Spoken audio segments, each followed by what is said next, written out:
Yeah. Do not adjust your screens. My hair, in fact, is awesome. It's pink. It's time that I talk about abortion. God, I love this topic because it makes people lose their fucking minds. Chill, fam. Chill. But you're killing a baby. Once and for all. No, you're fucking not. It's just a lump of flesh. Gross. It's not cutting down a tree. It's just digging up a seed. But it's an aborted seed. So is every watermelon seed you ever spit out into a plant. Let's be serious for a second. The only argument is that you're killing a baby. Even as I'm saying it, it does sound nasty and horrible. The fuck? I'm here to tell you no. No, you are not. It's not a baby yet. It's just baby batter. It's not cooked. But in the 16th and 3/3 trimester. Isn't that where I get the train to go to Hogwarts? But Nicole, it has features like a human. That's because it will be a baby if we keep letting it go. Right now, it's just ingredients mixing. Can it talk? Nope. Does it cry? Nope. Are my in-laws sure I'm gonna kill it if I don't do exactly what they say all of the time? Nuh-uh. Then it's not a baby. My hair is making a necklace. It's a hair necklace. We not a baby. do an awful lot of lying to women in our society. And I think that's a better answer to your question because I think the data indicates this too, that... what kind of lies do you mean, Jordan? That career is the most important thing in life and is most likely to be the case that way for men and for women. I think it is important for more men than for women. Because women take the primary role for very early child rearing. But it's clearly the case, as far as I can tell, that for most people, and the statistics bear this out, that family is by far the most important commitment that people make in their lives. And I think we lie to 18 to 19-year-old women non-stop, especially in universities and educational institutions. That's a minute, by the way, sorry. By telling them that career is going to be the fundamental purpose, give the fundamental purpose to their life. And for most people, that's simply not the case, nor should it be. You wouldn't know it by looking at me today, but in August of 1977, I also survived a saline infusion abortion. And as Gianna shared, that saline infusion abortion involves injecting a toxic salt solution into the amniotic fluid surrounding the preborn child. The intent of that toxic salt solution is to scald the child to death from the outside in. For days, I soaked in that toxic salt solution, and on the 5th day of the procedure, my biological mother, who was a 19-year-old college student, delivered me after her labor was induced. I should have been delivered dead that day as a successful abortion. In 2013, I learned through contact with my biological mother's family that not only was this abortion forced upon her against her will at the age of 19, but also that it was my grandmother, my maternal grandmother, a nurse, who delivered me in this final step of the abortion procedure at St. Luke's Hospital in Sioux City, Iowa. Unfortunately, I also learned that when my grandmother realized that the abortion had not succeeded in ending my life, she demanded that I be left to die. I may never know how exactly 2 nurses who were on staff that day found out about me, but what I do know is that their willingness to fight for medical care to be provided to me ultimately sustained my life. And I know where children like me were left to die at St. Luke's Hospital. I met a nurse there who delivered a child much like me in 1976. She delivered a little boy after a failed saline infusion abortion, but she followed her superior's orders. And she placed him there in a utility closet in a bucket of formaldehyde to be picked up later as medical waste after he was left there to die alone. A bucket of formaldehyde in a utility closet was meant to be my fate after I survived that abortion attempt. I weighed a little less than 3 pounds when I survived. I suffered from jaundice, severe respiratory problems, and seizures for an extended period of time. And one of the first notations in my medical records by a doctor after I survived is that I looked like I was about 31 weeks gestational age when I was delivered. Despite the miracle of my survival, the doctor's prognosis for my life was very poor initially. My adoptive parents were told that I would suffer from multiple disabilities throughout my life. Yet here I am today, perfectly healthy. Yet I know it isn't just how abortion ends the life of children like me that isn't talked about in today's world. It's also not discussed what happens to children like me who live. I can tell you we are your friend, your neighbor, your coworker, and you would likely never guess by passing us on the street that we survived what we did. In my work as the founder of the Abortion Survivors Network, I have had contact with 203 of these other survivors. Letters from some of those survivors have been submitted to this committee. I'm here today to share my story to not only highlight the horror of abortion taking place at Planned Parenthood, but to give a voice to other survivors like me, and most importantly, to give a name, a face, and a voice to the hundreds of thousands of children who will have their lives ended by Planned Parenthood this year alone. As you consider the horrors of what happens at Planned Parenthood each day, I would urge you to remember my story, and Gianna's too. We may not have survived abortions at Planned Parenthood, but the expectation for our lives to be ended by abortion are the very same as those who do lose their lives there. And I have long believed that if my birth mother's abortion would have taken place at a Planned Parenthood, I would not be here today. Completing over 300,000 abortions a year provides them with the experience to make sure that failures like me don't exist. As a fellow American and as a fellow human being, I deserve the same right to life, the same equal protection under the law as each and every one of you. Yet we live in a time where not only do such protections not exist, but my own tax dollars and yours go to fund an organization that has perfected the very thing that was meant to end my life. And this must end.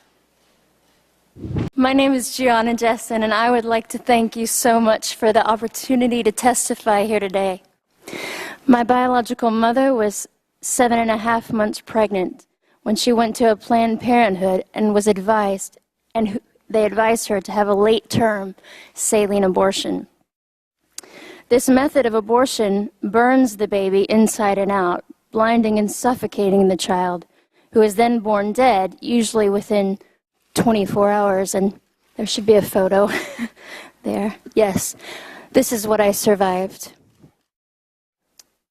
Instead of dying, after 18 hours of being burned in my mother's womb, I was delivered alive in an abortion clinic in Los Angeles on April the 6th, 1977. You can see a photo as well of my medical records.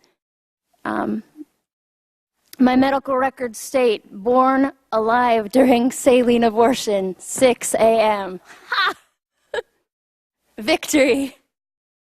Thankfully, the abortionist was not at work yet. Had he been there, he would have ended my life with strangulation, suffocation, or leaving me there to die. Instead, a nurse called an ambulance, and I was rushed to a hospital. Doctors did not expect me to live. I did. I was later diagnosed with cerebral palsy, which was caused by a lack of oxygen to my brain while surviving an abortion. I was never supposed to hold up my head or walk. I do. And cerebral palsy, ladies and gentlemen, is a tremendous gift to me. I was eventually placed in foster care and later adopted. And hear me clearly, I forgive my biological mother. Within the first year after my birth, I was used as an expert witness in a case where an abortionist had been caught strangling a child to death after being born alive.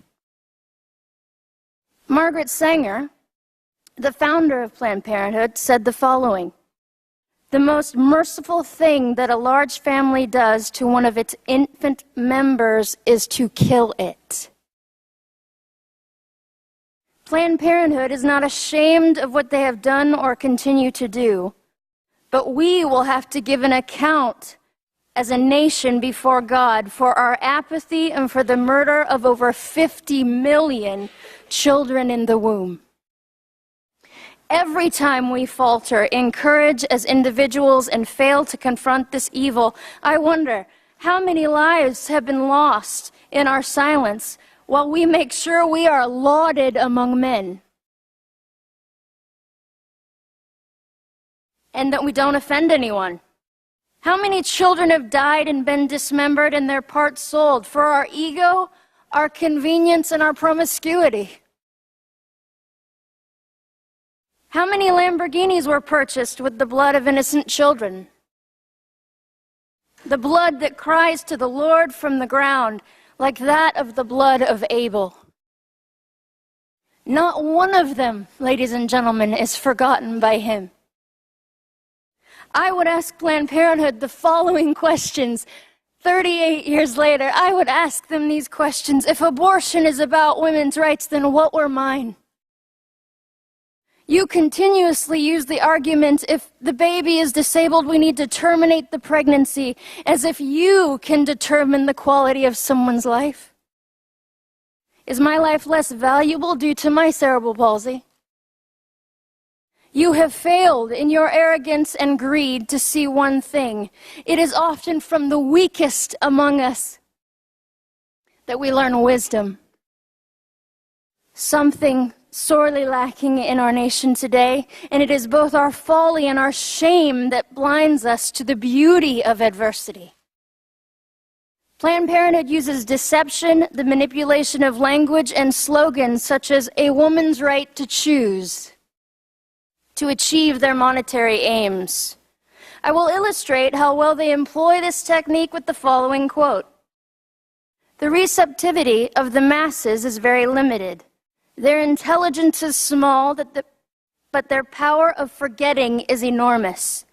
In consequence of these facts, all effective propaganda must be limited to a very few points and must harp on these in slogans until the last member of the public understands what you want him to understand by your slogan. Adolf Hitler. We often hear that if Planned Parenthood were to be defunded, there would be a health crisis among women without the services they provide. This is absolutely false. Pregnancy resource centers are located nationwide as an option for the woman in crisis. All of their services are free and confidential. They can be reached by texting helpline to 313131. There is access to vital exams for women other than Planned Parenthood. We are not a nation without options. Planned Parenthood receives $500 million of taxpayer money a year to primarily destroy and dismember babies. Do not tell me these are not children. A heartbeat proves that. So does 40 ultrasounds, so do I. And so does the fact that they are selling human organs for profit. Do not tell me this is only a women's issue. It takes both a man and a woman to create a child. And to that point, I wish to speak to the men listening to me. You are made for greatness. You were born to defend women and children, not to use and abandon us, nor sit idly by while you know we are being harmed, and I am asking you to be brave.